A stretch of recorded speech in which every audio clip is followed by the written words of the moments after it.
Bible సెలవిస్తుంది, యవ్వనస్తులు తప్పక తొట్టిల్లుదురు. నేను నేర్చుకున్న ఒక విలువైన సత్యం ఏమిటంటే, పిల్లలు పొరపాట్లు చేస్తారు, చేయనివ్వండి అన్నాడండి. ఏమన్నాడు? చేయనివ్వండి.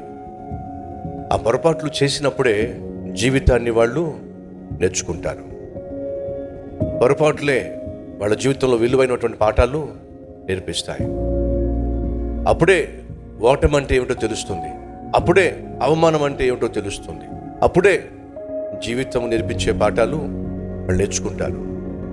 యవ్వన ప్రాయంలో వాళ్ళు ఉన్నప్పుడు వాళ్ళు పొరపాట్లు చేయకూడదని మనం ఆశపడతాం, కానీ వాళ్ళు చేసిన పొరపాటులే వారి జీవితాన్ని దృఢంగా మారుస్తాయి, బలంగా తయారు చేస్తాయి. తల్లిగా తండ్రిగా వారు పొరపాట్లు చేస్తున్నప్పుడు మనం చేయగలిగింది ఏమీ లేదు. ఓర్పు, సహనము, ప్రార్థనతో మాత్రమే మనం ఎదురు చూడాలి. మనం చేసే ప్రార్థనలు వారు చేసిన పొరపాట్లను ఆశీర్వాదంగా మార్చేస్తాయి. అప్పటిదాకా మనం ఓర్పుతో ఎదురు చూడాలి.